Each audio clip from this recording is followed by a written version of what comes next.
बिस्मिल्लाह जी। आज के लेक्चर का आगाज़ करते हैं। आज हमारा कैफ 8 का पहला लेक्चर है जो कि बेसिकली ओरिएंटेशन है। इसमें हम इस सब्जेक्ट के हवाले से कुछ फंडामेंटल फैक्ट्स हैं वो डिस्कस करेंगे। पहले मुझे ये बता दीजिए, साउंड क्लियर है आप लोगों को? कोई ऊंच नीच करने की ज़रूरत तो नहीं है? क्लियर? चलिए ठीक है।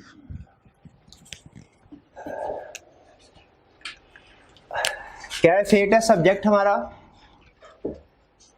इसमें हमने डिस्कस क्या करना है, टीचर का इंट्रोडक्शन होगा, थोड़ा सा सब्जेक्ट के हवाले से कुछ बात करेंगे, मेथडोलॉजी डिस्कस करेंगे कि किस तरीके से हमने इस सब्जेक्ट को लेके चलना है। पहले सब्जेक्ट को समझेंगे, फिर उस सब्जेक्ट को हमने कवर कैसे करना है, तैयार कैसे करना है, ये डिस्कस करेंगे। और फिर इसके बाद कुछ सजेशंस होंगी मेरी तरफ से कि आप किस तरीके से मैक्सिमाइज कर लेते हैं। आपने जो भी सिस्टम ऑप्ट किया है, आपने चाहे फिजिकल क्लास में बैठे हैं, ऑनलाइन या हाइब्रिड, किस तरीके से आप मैक्सिमम यूटिलिटी हासिल कर सकते हैं वो डिस्कस करेंगे। स्टार्ट करते हैं। सबसे पहले इंस्ट्रक्टर का इंट्रोडक्शन। अच्छा, इसमें कुछ चीज़ें जो है वो मैं क्विकली शेयर करूंगा आपके साथ और कुछ चीज़ों के ऊपर थोड़ा सा टाइम ज़्यादा लगाऊंगा। जाहिर है वो मेरी असेसमेंट होगी कि कौन सी चीज़ ज़्यादा अहम है। मेरा नाम मोहम्मद आसिफ है। मैंने CA क्वालिफाई किया 2008 में। उसके बाद जिस फर्म से क्वालिफाई किया उसमें कुछ अर्सा एज ए मैनेजरियल लेवल पे जॉब की, फिर टीचिंग प्रोफेशन में आ गया। तब से आज तक फुल टाइम टीचिंग प्रोफेशन में हूँ। तकरीबन 13 साल हो गए हैं। इस अरसे में बहुत से सब्जेक्ट्स पढ़ाए। कुछ सब्जेक्ट्स जो है वो बाद में स्टार्ट किए, पहले नहीं पढ़ाता था, कुछ पहले पढ़ाता था, अब नहीं पढ़ाता। लेकिन ऑडिट जो कैफ 8 ये सब्जेक्ट वो है जो मैं पहले सेशन से लेके आज तक पढ़ा रहा हूँ। तो इसका मतलब है 13 साल हो गए, 13 दूना 26 अटैम्प्ट हो गई और डिफरेंट अटैम्प्ट्स में डिफरेंट सेशन पढ़ाए। कुछ अटैम्प्ट्स में तो 5-5 सेशन भी पढ़ाए हुए हैं। तो इसका मतलब है कि काफ़ी क्लासेस पढ़ा चुका हूँ मैं।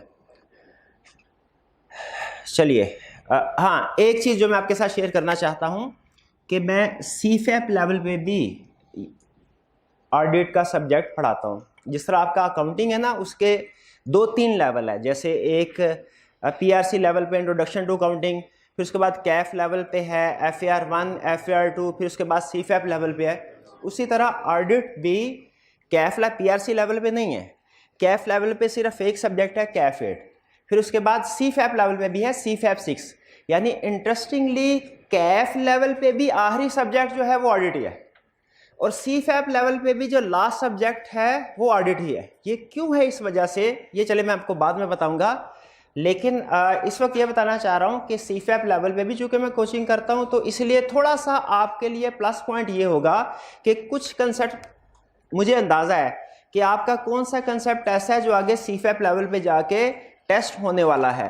तो मैं कुछ इस तरीके से पढ़ाने की कोशिश करूंगा कि अगर आपने कैफ लेवल पे जो कुछ पढ़ा है उसको आप रिटेन कर लेते हैं और CFAP लेवल पे कैरी फॉरवर्ड कर सकते हैं, तो आपका तकरीबन 40 to 50% कंसेप्ट्स की कवरेज CFAP लेवल का वो कैफ लेवल से हो जाएगी। यानी कैफ लेवल के नॉलेज से कुछ थोड़ा सा मुझे बस उसको ट्यून अप करना पड़ेगा। उसके बाद आप इस काबिल हो जाएंगे कि कैफ लेवल के कंसेप्ट से CFAP लेवल के 40 to 50% कंसेप्ट्स आप इजीली कवर कर सकते हैं। तो एक थोड़ा सा प्लस पॉइंट होगा आपके लिए इस चीज़ की वजह से। अब चलते हैं सब्जेक्ट की ओरिएंटेशन की तरफ। ये सब्जेक्ट देखिए, टीचर का जानना तो ज़रूरी होता ही आपका, क्योंकि जाहिर है अब आपका कैरियर, आप लोगों का कैरियर इस वक्त मेरे हाथ में, आपके हाथ में नहीं है। मैं अगर चाहूं तो आपका कैरियर बर्बाद भी कर सकता हूं। क्या नहीं कर सकता? बिल्कुल कर सकता हूं। मैं छुट्टियां करूं, आपको असाइनमेंट्स ना दूं, चेकिंग ना करूं, ठीक है, बड़ी आसानी से कर सकता हूं, ठीक है। और अगर अच्छा टीचर हो और वो चाहे तो बच्चों का कैरियर बना भी सकता है। तो इसीलिए आपके लिए ये तो बहुत ही ज़्यादा ज़रूरी है कि आप जिस टीचर के पास पढ़ने के लिए जा रहे हैं वो कौन है, ठीक है, उसका कॉम्पिटेंस लेवल क्या है, क्या वो इस काबिल है कि नहीं आपको पढ़ा सकता है। लेकिन इनफैक्ट ये अब आपके लिए इररेलेवेंट हो गया। क्यों? क्योंकि अब आप डिसीजन कर चुके हैं। अब आपको कुछ पता चल भी जाए तो आप अपना फैसला बदल नहीं सकते। ये तो हो गया। अब ज़्यादा अहम चीज़ है आपके लिए, वो क्या है? वो है सब्जेक्ट की ओरिएंटेशन। इस सब्जेक्ट को समझना, ये सब्जेक्ट क्या है। भाई ज़रा पूछ लीजिएगा हाइब्रिड में।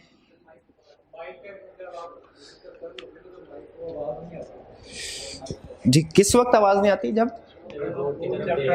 अच्छा, जब बोर्ड की तरफ देखता हूँ। एक मिनट पास कीजिएगा। चलिए, जी, तो अब हम सब्जेक्ट ओरिएंटेशन की बात करते हैं। सब्जेक्ट को समझना हमारे लिए ज़्यादा ज़रूरी है। अच्छा, क्यों ज़रूरी है? इसलिए कि ये सब्जेक्ट आपने इससे पहले मोस्ट प्रोबेबली कभी नहीं पढ़ा होगा। अकाउंटिंग आपने इससे पहले पीआरसी में शायद पढ़ा, कुछ को एग्जाम्टो में भी, या उससे पहले आईकॉम बीकॉम वगैरह अगर किसी ने किया वहाँ पे पढ़ा होगा।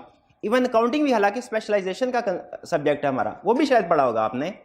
और इसके अलावा जो दूसरे सब्जेक्ट्स पढ़ते हैं, इकोनॉमिक्स, लॉ, वो भी शायद आपने कहीं ना कहीं पढ़ा हो।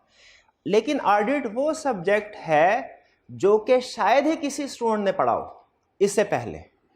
और इसके साथ एक मसला और है। वो मसला क्या है भला?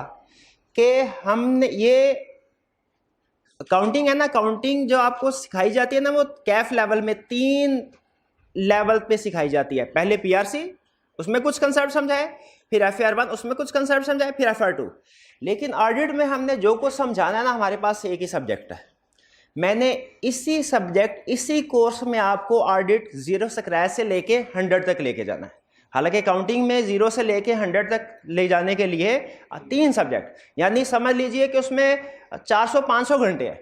लेकिन यहाँ पे मेरे पास सिर्फ 110-120 आवर्स हैं, जिनमें मैंने आपको स्क्रैच से लेके एंड तक लेके जाए। लेकिन परेशानी की ज़रूरत नहीं है, वो सारी प्लानिंग हमने की हुई है, ठीक है, वो किस तरीके से हमने जाना है। लेकिन ये एक इशू, स्टार्ट में आपको ये सब्जेक्ट की अंडरस्टैंडिंग डेवलप होने में प्रॉब्लम होगी, ये समझ लीजिए। शुरू के 8-10 लेक्चर्स में इस सब्जेक्ट की अंडरस्टैंडिंग डेवलप होने में आपको प्रॉब्लम नेचुरल, क्योंकि इससे पहले आपने नहीं पढ़ा हुआ। लेकिन उसका ये मतलब नहीं है कि आप इस काबिल नहीं है कि ऑडिट पास ना कर सके, ये मतलब नहीं है। ना ही इसका ये मतलब है कि सब्जेक्ट बहुत मुश्किल है। इसका सिर्फ एक ही मतलब है, क्या? कि कोई भी चीज़ जब आप पहली दफ़ा सीखते हैं ना, तो शुरू में समझ आने में थोड़ा टाइम लेती है, वो नेचुरल प्रोसेस है। तो ये सिर्फ टाइम ले रहा होगा आपको, इसमें और कोई प्रॉब्लम नहीं। 10-12 लेक्चर्स के बाद आप इस काबिल हो जाएंगे कि आपको ये कुछ समझ आना शुरू हो जाएगा। प्री रेक्विजिट्स, क्या इस सब्जेक्ट को पढ़ने के लिए इससे पहले कोई दूसरा सब्जेक्ट पढ़ा होना जरूरी है? यस। कौन सा सब्जेक्ट पढ़ा होना जरूरी है? वो है introduction to accounting. Introduction to accounting का पढ़ा होना जरूरी है। मैंने FAR नहीं पढ़ा, क्या मैं ऑडिट का सब्जेक्ट पढ़ सकता हूं, पास कर सकता हूं? यस। मैंने कंपनी लॉ नहीं पढ़ा, सी लॉ नहीं पढ़ा, क्या मैं ऑडिट का पेपर पढ़ सकता हूं, पास कर सकता हूं? यस। इंट्रो पढ़े बगैर आप ये पेपर पास नहीं कर सकते, लेकिन FAR 1 या कंपनी लॉ पढ़े बगैर आप ये पेपर पास कर सकते हैं। हाँ, अगर आप साथ ही साथ या इससे पहले या साथ ही साथ आपने FAR 1 पढ़ी हुई है, ठीक है, या कंपनी लॉ पढ़ा हुआ है, तो आपको एडिशनल बेनिफिट मिलेगा। कुछ कंसेप्ट जो इस सब्जेक्ट में यूज होते हैं, वो उनकी आप उनको बेस चुके बनी होगी, तो वो आपके लिए एक स्टार्टिंग पॉइंट अच्छा मिल जाएगा, आपके लिए कुछ आसानी हो जाएगी। लेकिन ऐसे स्टूडेंट्स जिन्होंने ये सब्जेक्ट नहीं पढ़े हुए, उनके लिए भी परेशान होने की जरूरत नहीं है, क्योंकि जब मैं हर वो कंसेप्ट, चाहे वो अकाउंटिंग में आपने पढ़ा हो, चाहे वो कंपनी लॉ में आपने पढ़ा हो, जब वो ऑडिट में आएगा तो मैं एज्यूम करूंगा कि वो आपने नहीं पढ़ा और स्क्रैच से लेके आपको समझाऊंगा, ठीक है। यानी इन शॉर्ट, इंट्रो पढ़ी है तो आप ऑडिट पढ़ सकते हैं। FAR 1 और सी अगर आपने पढ़ा हुआ है तो आपको एक थोड़ा सा प्लस पॉइंट मिल जाएगा। 5-7% के करीब, 10% के करीब कंसेप्ट ऐसे हैं जिनमें आपको हेल्प मिल जाएगी। वरना अगर नहीं पढ़ा हुआ फिर भी कोई इशू नहीं है, वो सारी चीजें मैंने आपको एक्सप्लेन करनी है। डिफिकल्टी लेवल क्या है इस सब्जेक्ट का? मॉडरेट, ना इजी ना डिफिकल्ट। क्या डिफिकल्टी लेवल है इसका? मॉडरेट। लेकिन थोड़ा सा लेंथी है। लेंथी होने की रीजन मैंने आपको बताई। क्या रीजन है? कि हमने इसी एक सब्जेक्ट में 0 से शुरू करना है, बेसिक्स भी बनानी है और फिर उसके बाद मॉडरेट लेवल पे भी लेके जाना है।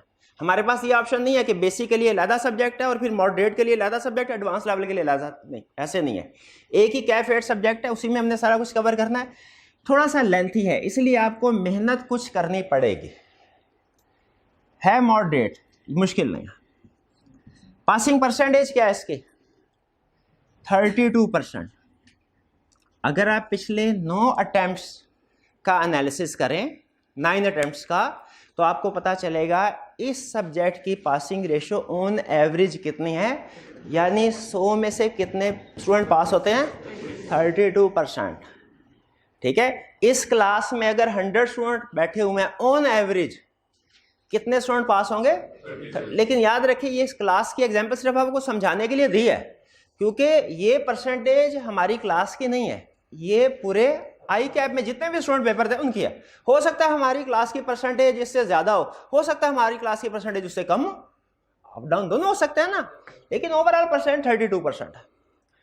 और ये परसेंटेज न्यूमेरिकल सब्जेक्ट से कम है। अगर आप रिसेंटली जो लास्ट अटेम्प्ट है ना ऑटम 21 जिसका रिजल्ट आ गया हुआ है, जिसके स्टैटिस्टिक्स आ गए हुए हैं, उसके स्टैटिस्टिक्स जाके देखिए आपको पता चलेगा ऑडिट की पासिंग परसेंटेज है 34% और FR2 की पासिंग परसेंटेज तकरीबन 46% के करीब है।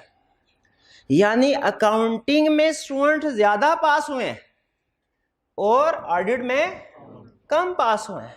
अच्छा, ये थोड़ा कंफ्लिक्टिंग चीज नहीं आ गई? ऊपर मैंने कहा कि मॉडरेट है, ठीक है, मॉडरेट मुश्किल नहीं है, और नीचे रिजल्ट हमें ये बताता है कि पास स्टूडेंट कम हो रहे हैं, अकाउंटिंग में ज्यादा। इसकी रीजन ये नहीं है, ऑडिट में स्टूडेंट्स के कम पास होने की रीजन ये नहीं है मुश्किल है। क्या रीजन है? स्टूडेंट प्रैक्टिस नहीं करते। जितने क्वेश्चन जितना टाइम वो काउंटिंग को देते हैं ना, उतना टाइम अगर ऑडिट को दे दे कंफर्म है स्टूडेंट पास हो जाएगा, लेकिन इतना टाइम नहीं देते, उतनी प्रैक्टिस नहीं करते। क्यों? क्योंकि हम न्यूमेरिकल क्वेश्चन बड़े शौक से करते हैं। थ्योरी में लिखना पड़े ना सवाल का जवाब तो हमें पड़ती है मौत। हम कहते हैं थ्योरी में तो वही फार्मूला, क्या पढ़ लिया, समझ आ गया, याद कर लिया, काफी है, लिखने की क्या जरूरत है, हाथ थक जाता है और बोरिंग काम, भाई मैंने याद कर तो लिया। रिटर्न प्रैक्टिस नहीं करते। कभी काउंटिंग में भी ऐसा किया कि सर लेक्चर समझ आ गया, असाइनमेंट करने की क्या जरूरत है, मुझे पता है डेप्रिसिएशन की एडजस्टमेंट क्या होगी, ठीक है, उधर से एक्सपेंस रिकॉर्ड होना है, उधर से एसेट की वैल्यू में से लेस होना है, कहानी खत्म। कभी ऐसे किया? नहीं किया। ऑडिट में करते हैं। तो जो हाथ, याद रखिएगा, ये गोल्डन स्टेटमेंट बता रहा हूं आपको, लिख लें, जो हाथ 6 महीने नहीं ना चला वो एग्जाम में भी नहीं चलेगा। फिर आप आके कहेंगे सर सवाल का समझ तो आगे थे क्या पूछ रहा है और लिखा नहीं गया, ये नहीं पता चला उसको प्रेजेंट कैसे करना है, क्यों नहीं लिखा गया, लिखा ही नहीं 6 महीने। क्लियर हुई ये बात? फिर आगे चलते हैं। पेपर स्ट्रक्चर क्या होगा? पेपर स्ट्रक्चर क्या होगा? 25% थ्योरी का पेपर होगा और 75% केस स्टडीज होंगी। 25% थ्योरी का पेपर, थ्योरी का मतलब क्या? रटे वाला, एज इट इज, जिसमें वो पूछता है भाई ये चीज है, ये बता दो, जो आपने याद की होगी रिप्रोड्यूस करना है। और 75% केस स्टडी। केस स्टडी का मतलब क्या है? केस स्टडी का मतलब क्या है? Scenario based. ये 3 कलर के मार्कर हैं, रेड, ब्लैक, ब्लू। ये समझा? एग्जाम में क्वेश्चन आया कितनी तरह के मार्कर्स हैं, रट्टा लगाया हुआ, 3 तरह के मार्कर हैं, रेड, ब्लैक, ब्लू। ये है थ्योरी का क्वेश्चन। ये वाला मार्कर किस कलर का है? ये वाला मार्कर किस कलर का है? ब्लैक। इसमें अगर आप लिखें कि रेड है या ब्लू है या ब्लैक है और फिर आके कहें सर कोई तो ठीक होगा ना, तो नंबर दे देगा वो? नहीं। ये बेसिक डिफरेंस बता रहा हूं थ्योरी रिप्रोडक्शन रटे वाले कंसेप्ट में और केस स्टडी वाले में। केस स्टडी में आपने जो ऑलरेडी नॉलेज वही यूज होगा बैक एंड पे, लेकिन रटे वाले क्वेश्चन में आप आंखें बंद करके सारा छाप सकते हैं। केस स्टडीज में आपको जो सीखा हुआ उसको अप्लाई करना पड़ता है, थोड़ा सोचना पड़ता है। उसमें कुछ चीज रेलिवेंट हो जाती है, कुछ चीजें इरेलीवेंट हो जाती है। एग्जाम में अगर आपने सारी चीजें लिख दी रेलिवेंट इरेलीवेंट, आप फिर भी फारग है, और अगर आपने इरेलीवेंट लिख दी फिर भी फारग है। आपको सिर्फ रेलिवेंट चीज लिखनी। और ये कैसे डिसाइड करना है कि कौन सी चीज रेलिवेंट है कौन सी नहीं, ये क्वेश्चन बताता है। ये हम प्रैक्टिस करेंगे, सीखेंगे। सिर्फ बता रहा हूं कि हमारे पेपर में रिप्रोडक्शन का क्वेश्चन भी आएगा, केस स्टडी भी आएगा। वैसे केस स्टडी तो आपने शायद की होगी बिजनेस लॉ में। बिजनेस लॉ की निस्बत ये केस स्टडीज आसान है, बिजनेस लॉ की निस्बत ये केस स्टडीज आसान है, लेकिन सिचुएशंस ज्यादा है, सिचुएशंस ज्यादा है। ये चैप्टर टू चैप्टर, जैसे बिजनेस लॉ में केस स्टडी का एक ही उसूल होता था, लॉ में क्या रेलिवेंट लीगल प्रोविजन लिखो कोई और साथ में डिसीजन बेसिस डिसीजन, हर तरह के टॉपिक की केस स्टडी इसी तरीके से सॉल्व होती थी। ऑडिट में ये होगा, है केस स्टडी आसान, लेकिन एक चैप्टर की केस स्टडी और दूसरे चैप्टर की केस स्टडी में थोड़ा फर्क होगा। टाइम क्या मेरे भाई? अच्छा, थोड़ा फर्क होगा। ये बात समझ रहे हैं आप? ठीक है, केस स्टडी पहचाननी आती है ना? कोई क्वेश्चन आपके सामने आ जाए तो आप पहचान सकते हैं क्या रिप्रोडक्शन का क्वेश्चन है कि केस स्टडी का? बड़ी आसानी होगी इससे। तो एमसीक्यूज हमारे पेपर में नहीं आएंगे। कितने मार्क्स का पेपर होगा? 100 मार्क्स का। उसमें कुछ रिप्रोडक्शन के क्वेश्चंस होंगे और कुछ केस स्टडी के क्वेश्चन होंगे। रिप्रोडक्शन के परसेंटेज ऊपर नीचे होती रहती है, लेकिन ऑन एवरेज कितने परसेंट वेटेज होती है कि रिप्रोडक्शन के केस स्टडी वाले कितने? अच्छा, मुझे एक सवाल का जवाब दीजिए, अगर जो समझाना चाह रहा हूं वो समझ आया आपको। एक स्टूडेंट है, सारी किताब का उसने 100% रट्टा लगा लिया, क्या वो पास होगा कि फेल? केस स्टडी कोई नहीं की, फेल। उसके मार्क्स मैक्सिमम कितने आएंगे? 25। तो याद रखिए, इसका मतलब ये हुआ, अभी एक चीज हमने सीख ली कि सिर्फ याद कर लेने से हम पास नहीं होंगे। सिर्फ याद कर लेने से हम पास नहीं होंगे जब तक के केस स्टडी की प्रैक्टिस ना करें, जब तक के उस कंसेप्ट को अप्लाई करना ना सीखें। यहां तक क्लियर बात? आगे चलते हैं। रिप्रोडक्शन के क्वेश्चन में छोटे क्वेश्चंस होते हैं, 3 to 6 के दरमियान में वेटेज होती है। केस स्टडीज थोड़े लॉन्ग क्वेश्चंस होते हैं। जाहिर है केस स्टडी आपको पता लंबी चौड़ी कहानी उसने बता, तो नंबर भी उसने ज्यादा रखने होते हैं, तो 6 to 10 मार्क्स होंगे। अच्छा, ये खास तौर पे ये कंसेप्ट जो है ना अगला, how much lecture do you cover in a day? एक दिन में हमें कितने लेक्चर कवर करने चाहिए? ये फिजिकल नहीं, ये ऑनलाइन वाले स्टूडेंट्स के लिए खास तौर पे, क्योंकि ये लेक्चर रिकॉर्ड होकर ऑनलाइन वालों के पास भी जा रहा है ना। तो ये बेसिकली आपका तो एक ही रूटीन है, क्या? हर रोज कॉलेज आए, लेक्चर लें, घर जाए। ऑनलाइन में स्टूडेंट्स जो हमारी क्लास में ऐड होता है ना, वो 3 पॉइंट ऑफ टाइम पे ऐड होता है। पहला स्टार्ट में, यानी आजकल से। जो स्टूडेंट हमें आजकल, यानी आज क्या तारीख है? 28, 28 मार्च, 29, 30 मार्च, 1, 2, 3, 4 अप्रैल तक ज्वाइन करें, उनके लिए सिंपल रूल है, क्या? रोज का एक लेक्चर। पूछते होते हैं ना, एग्जाम में 4 महीने रह गए हैं, कैसे लेक्चर को कवर किया जाए? 2 महीने रह गए, कैसे लेक्चर? ये उस सवाल का जवाब दे रहा हूं, उस सवाल का जवाब दे रहा हूं। अगर आपने स्टार्ट किया है आजकल से, तो ऑनलाइन वाले स्टूडेंट को क्या करना चाहिए? रोज का एक लेक्चर। अगर रिजल्ट के बाद ज्वाइन किया है, जो चूंकि तकरीबन 30-35 दिन निकल चुके हैं, यानी रफली 1/3 सेशन निकल चुका है, 2/3 रह गया, तो अब उनको क्या करना चाहिए? 1.5 लेक्चर एक दिन में कवर करना चाहिए। लेकिन ये मैथमेटिकली तो एक दिन में 1.5 लेक्चर हो सकता है, प्रैक्टिकली नहीं हो सकता। क्यों भला? ये थोड़ी होगा कि आधा लेक्चर हुआ, स्टॉप कर दिया, बाकी आधा कल देखूंगा। वो तो या तो रूटीन बनी होती है ना, रिदम बना होता है। तो आपने उस ऑनलाइन वाले स्टूडेंट ने जो रिजल्ट के बाद हमें ज्वाइन कर रहा है और ये वीडियो उस वक्त देख रहा है, उसने क्या करना है? उसने 2 दिनों में 3 लेक्चर कवर करना है, यानी 1.5 लेक्चर डेली नहीं, ठीक है, बल्कि 2 दिनों में 3। या इसको यूं कर लें कि एक हफ्ते में 9 लेक्चर। एक हफ्ते में, नॉर्मल स्टूडेंट एक हफ्ते में 6 लेक्चर ले रहा है ना, तो उसने चूंकि 1.5 महीना पीछे गुजार दिया, तकरीबन 1.25 महीना, तो डेफिशिएंसी कवर करने के लिए क्या करना है? तो 6 दिनों में 9 लेक्चर्स। और वो स्टूडेंट जो रिजल्ट के बाद भी 1 महीने के बाद ज्वाइन करते हैं, ऐसे भी होते हैं ना कुछ स्टूडेंट, इस स्टूडेंट को पहले तो ये सोच लेना चाहिए कि मुझे ज्वाइन करना चाहिए भी कि नहीं करना चाहिए, क्योंकि ऐसे स्टूडेंट को एक दिन में 2 लेक्चर्स कवर करना पड़ेंगे। ऐसे स्टूडेंट को एक दिन में 2 लेक्चर, तो ये वैल्यूएट कर ले। ऐसे स्टूडेंट जब हमारे पास पूछने के लिए आते हैं ना, हम उनसे पूछते हैं और कोई सब्जेक्ट दे रहे हो, कौन से सब्जेक्ट दे रहे हो, उसमें प्रिपरेशन कैसी है, कौन कौन सा सब्जेक्ट है, डिफिकल्टी लेवल उसका क्या, वगैरह वगैरह। उसके बाद फिर उसको मशवरा देते हैं। अगर ऐसा कोई ऑनलाइन स्टूडेंट जो रिजल्ट के भी तकरीबन 1 महीने के बाद ज्वाइन कर रहा है, अगर वो एक दिन में 4 घंटे, कितने घंटे? 4 घंटे सब्जेक्ट को दे सकता है, तो फिर इसको सेलेक्ट करें, वरना टाइम और पैसे जाया ना करें। और आप लोगों के लिए क्या रूल बना भला?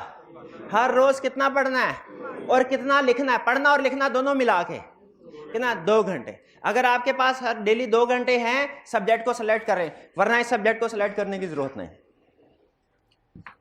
कुछ बात समझ आ रही है? आगे चलें। चलिए, ये तो हमें हो गया कितने लेक्चर्स हमने कवर करने हैं। आगे चलते। अच्छा, यहां पे रुक के कोई क्वेश्चन पूछना चाहते हो तो पूछ लें। यहां था कोई नहीं पूछना? चलिए, बस आपका यही ताउन दरकार है फेल होने के लिए। फिर हमारी फर्म, जिस फर्म से हमने आर्टिकल्स किया ना, उसमें सीनियर ना बड़े बड़े जालिम सीनियर भी होते थे, लेकिन बड़े बड़े रहमदिल भी होते थे। लेकिन सीनियर जालिम हो या रहमदिल, एक चीज कॉमन होती थी, क्या? सिखाते जरूर थे। और एक कहावत बनी होती थी कि पूछोगे नहीं तो सीखोगे कैसे, पूछोगे नहीं तो सीखोगे कैसे। तो पूछने की आदत डालें, ठीक है, पूछने की आदत डालें। आप ये समझते शायद आप क्वेश्चन नहीं पूछेंगे तो टीचर खुश होगा, जो जान छूटी। कभी कभी खुश भी होते हैं हम लोग, ठीक है, लेकिन अगर आप क्वेश्चन पूछेंगे तो हम ज्यादा खुश होंगे। इससे पता चलता है कि आपको समझ आ रही है कि नहीं और कितनी समझ आ रही है, वो आपके क्वेश्चन से पता चलेगा ना। वैसे तो कोई ऐसी चीज नहीं है ना जिसे हम नाप के आपकी अंडरस्टैंडिंग कितनी बड़ी, कोई कंसेप्ट कितना समझ आया है। कोई ऐसा थर्मामीटर दुनिया में इजाद हुआ जो नाप सके कितनी समझ आए? नहीं। तो फिर टीचर कैसे पता चलता है, टीचर को कैसे वैल्यूएट करता है?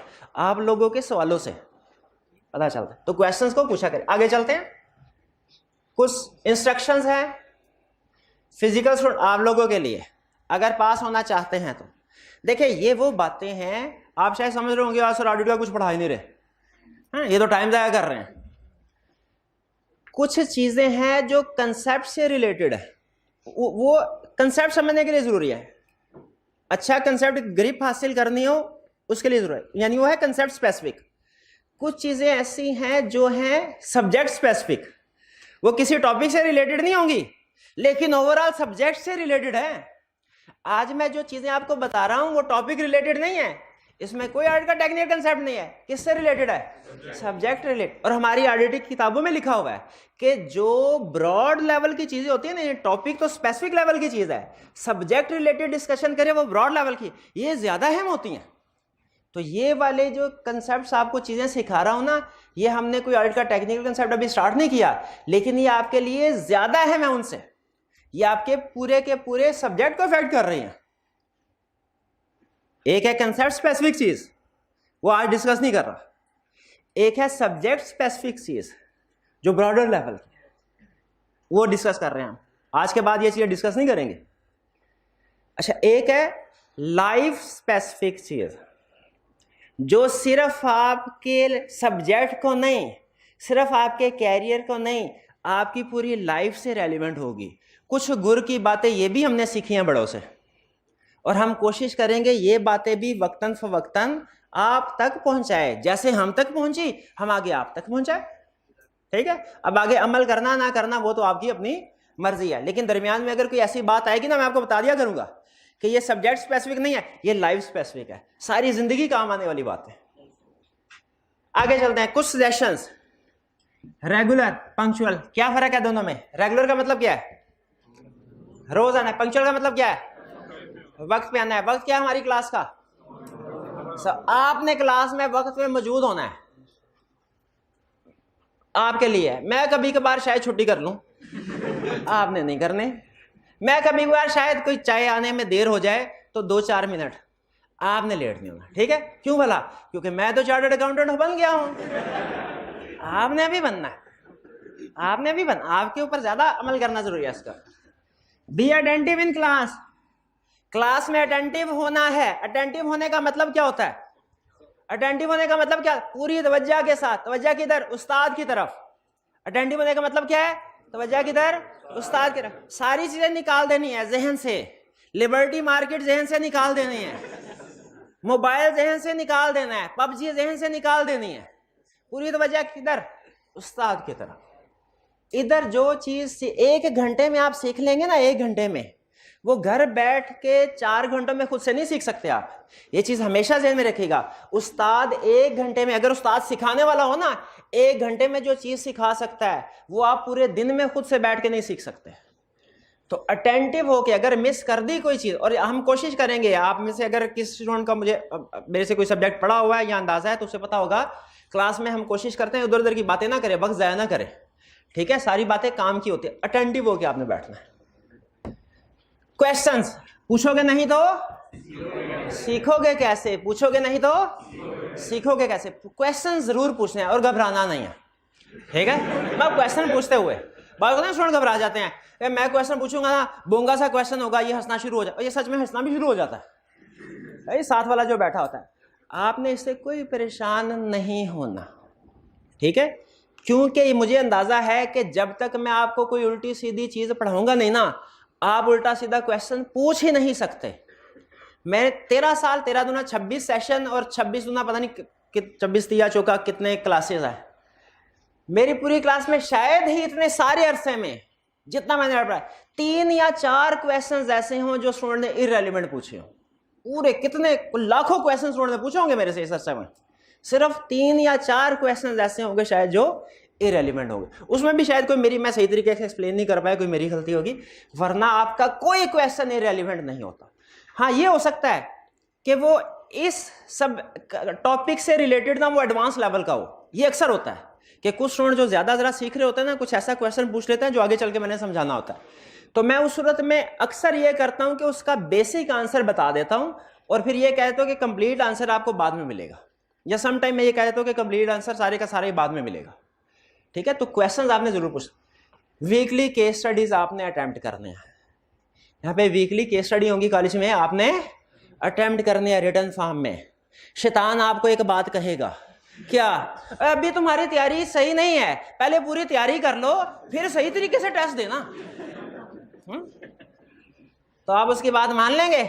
आप कहेंगे नहीं कोई बात नहीं, तैयारी ना से मुझे पता सही तैयारी नहीं है, ये पता। तो कितनी तैयारी सही नहीं है ये कैसे पता चलेगा? पेपर देंगे तो पता चलेगा ना।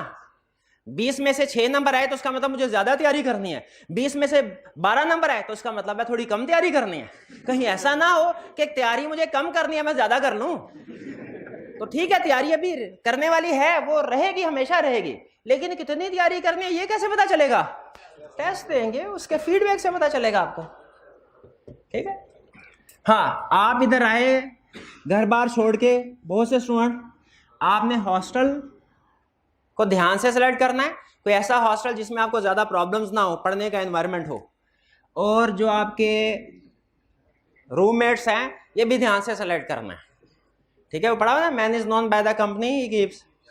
ठीक है, तो अगर आपके अच्छे पढ़ने वाले रूममेट्स होंगे तो आप भी पढ़ेंगे, वरना जैसे वो करेंगे आप भी वैसे ही करेंगे।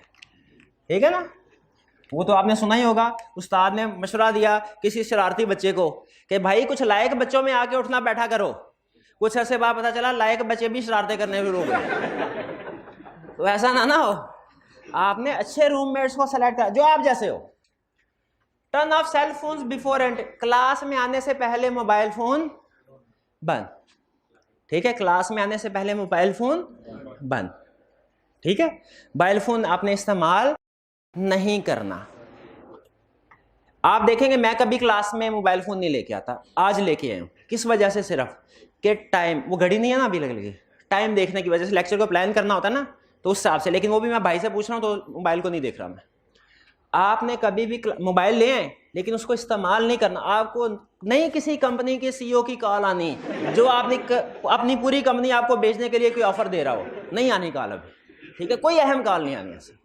ठीक है, तो आपने सेल फोन इस्तेमाल नहीं करना, ऑफ करके बैग में रख देना। ऑनलाइन वाले स्टूडेंट्स के लिए क्या इंस्ट्रक्शंस है? लैपटॉप या कंप्यूटर के ऊपर लेक्चर लीजिए। क्या सेशंस है? लैपटॉप या हालांकि ज्यादातर जो ऑनलाइन एजुकेशन के सिस्टम्स है हमारे प्रोफेशनल, वो लैपटॉप पे भी चलते हैं, मोबाइल पे भी चलते हैं, दोनों पे। ठीक है, क्या इस्तेमाल करना, क्या सेशन दे रहा हूं? लैपटॉप या कंप्यूटर, मोबाइल नहीं। ठीक है, मोबाइल नहीं। मोबाइल क्यों नहीं? रिसर्चर्स हमें, आपने कभी ये देखा काउंटिंग कर रहे हैं, उसमें ध्यान इधर उधर नहीं जाता, थ्योरी में चला जाता है ना? ऐसे होता है ना, काउंटिंग में आप खूबे होते हैं बिल्कुल। थ्योरी में जो इधर उधर ध्यान जाता है ना, उसमें कसूर आपका नहीं है, कसूर सब्जेक्ट का भी नहीं है, कसूर होता है एनवायरनमेंट का। एनवायरनमेंट नहीं, कोई बात नहीं, कोई बात नहीं, थोड़ा इंतजार कर लेते जी। हाइब्रिड वालों को देख लें, आवाज आ रही है उधर? Hybrid okay?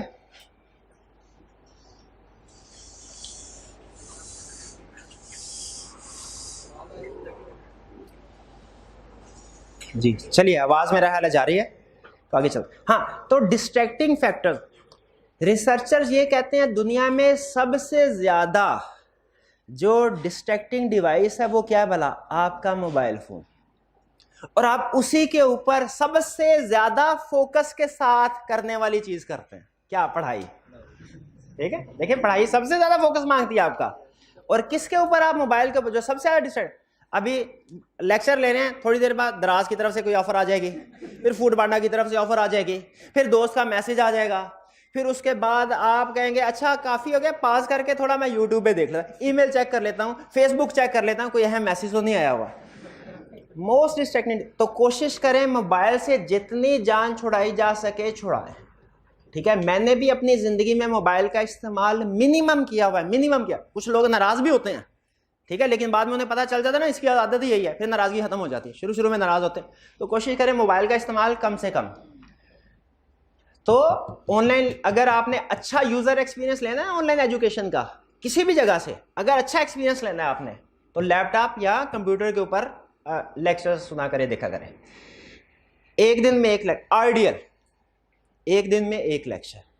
और किस स्पीड पे? रेगुलर स्पीड पे। एक होती है स्पीड, एक होती है कंप्रीहेंशन, अंडरस्टैंडेबिलिटी। दोनों में इनवर्स रिलेशनशिप है। ये बात समझ आई आपको? क्या बात? स्पीड को बढ़ाएंगे अंडरस्टैंडिंग कम होती जाएगी, स्पीड को कम करेंगे अंडरस्टैंडिंग ज्यादा होती जाएगी। तो जैसे ही आप स्पीड डबल करेंगे, लेक्चर को कवर कर लेंगे लेकिन अंडरस्टैंडिंग कम। वही क्वेश्चन जो आप रेगुलर स्पीड के साथ सुनते तो आपको समझ आ जाता, वो फिर बाद में आप व्हाट्सएप ग्रुप पे पूछ रहे होते हैं, ऑनलाइन वाले स्टूडेंट। ये मेरा तजर्बा है। वो टाइम जो लेक्चर से बचाते हैं कहाँ पे जाके लगता है? व्हाट्सएप पे, या फिर खुद टकरे मार रहे होते हैं किताबें खोल के कि इसका जवाब किधर है, इसका जवाब किधर, हालांकि लेक्चर में मौजूद होता है। तो आपने कोशिश करनी है जब कभी ऑनलाइन एजुकेशन तो रेगुलर स्पीड के ऊपर, क्योंकि जो कंसेप्ट है ना, ये नॉवल नहीं है, ये मूवी नहीं है। आप तो कभी मूवी डबल स्पीड में देखी है? नहीं देखी ना। हालांकि उसमें टेक्निकल स्टफ नहीं होता, इसमें तो सब्जेक्ट्स में तो फिर टेक्निकल स्टफ होता है जो सुनने के साथ दिमाग में बैठने के लिए ना उसको टाइम चाहिए होता है, और आप उसको टाइम नहीं दे रहे होते अपने दिमाग को। ठीक है, तो कुछ चीजें बैठते हैं, कुछ चीजें नहीं। फिर फ्लेक्सिबिलिटी को मिसयूज ना करें, डेली स्टडी करें, खासतौर पर ऑनलाइन वाले स्टूडेंट। ऑनलाइन और फिजिकल में सबसे बड़ा जो डिफरेंस आता है वो इसी वजह से आता है कि ऑनलाइन में स्टूडेंट्स रिलैक्स हो जाते हैं अक्सर। ठीक है, फिजिकल में रूटीन बनी होती है। ठीक है, उनको पता दिल चाहे फिर भी क्लास में आना, ना चाहे फिर भी। ऑनलाइन में अच्छा अभी नहीं, शाम को नहीं, सुबह कर लेते हैं, सुबह नहीं वीकेंड पे 2-3 कर लेंगे लेक्चर। इस तरीके से लेक्चर इकट्ठे होते जाते हैं। तो फ्लेक्सिबिलिटी है ऑनलाइन सिस्टम में, लेकिन इस फ्लेक्सिबिलिटी को मिसयूज ना करें बल्कि डेली स्टडी करें। और फोन सेल फोन मैंने आपको पहले ही बताया। स्टूडेंट, आपके सीए का सबसे बड़ा दुश्मन क्या है भला? कौन है आपके सीए का सबसे बड़ा दुश्मन? कौन है? आपको लग रहा होगा मैं झूठ बोल रहा हूं, कोई बात नहीं, याद रखिएगा। अब ये वो बात समझा रहा हूं जो क्या है लाइफ स्पेसिफिक, सारी जिंदगी काम आएगी। जो दूसरों के कहे से नहीं सीखता ना, वो फिर अपने तजर्बे से सीखता है। तो अगर आपको लग रहा है मैं झूठ कह रहा हूं, ठीक है, तो आप अपने तजर्बे से सीख लें, मुझे कोई इतराज नहीं, लेकिन बहरहाल बताना मेरा फर्ज था। ये क्लियर हो गई बात? आगे चलते हैं। YouTube versus official lectures. YouTube पे फ्री लेक्चर अवेलेबल हैं। भाई आप पागल हैं? क्लास में आए ऑनलाइन वाले स्टूडेंट, भाई आप पागल हैं? आपको नहीं पता यूट्यूब पे फ्री और 2-2 हज़ार 3-3 हज़ार में बिक रहे हैं लेक्चर। आपने 16,000 कॉलेज को दे दिए। क्या आप पागल हैं? क्या आप पागल? अब सुनिए क्या फर्क है, क्या फर्क है यूट्यूब वर्सेस। अच्छा, जो स्टूडेंट अफोर्ड नहीं कर सकता ना, उसके लिए बेहतर ऑप्शन वही है। ठीक है, कुछ स्टूडेंट ऐसे भी होते हैं ना, या बाज़ औक़ात ऐसा होता है कि किसी टीचर से पढ़ने कोई टॉपिक जो है वो छुट्टी कर ली उन्होंने, और वो टीचर्स अब ऑप्शन नहीं है तो चले वो उस तरह की चीजें कमी बेशी आपने कर ली यूट्यूब, वो ठीक है। लेकिन अगर आप अफोर्ड कर सकते हैं, ठीक है, तो हमेशा किसी भी जगह, ये नहीं कह रहा, अपनी बात नहीं कर रहा, ओवरऑल सिस्टम की बात कर रहा हूं, किसी रेलिवेंट टीचर से लेटेस्ट रजिस्ट्रेशन करवा के पढ़ना हमेशा बेहतर है। क्यों भला? सबसे पहले चीज, यूट्यूब पे जो लेक्चर्स हैं वो आउटडेटेड हो सकते हैं, आउटडेटेड हो सकते हैं। वैसे इस अटेम्प्ट में ऑडिट में कोई ज्यादा चेंज नहीं आया, लेकिन स्टिल आ सकता है, गारंटी नहीं है कि आएगा भी नहीं। ठीक है, आपको पता है पिछले अगर आपने देखा हो सब्जेक्ट्स में, तो ड्यूरिंग द सेशन भी आई कैप कुछ रिवीजन्स कर देता है।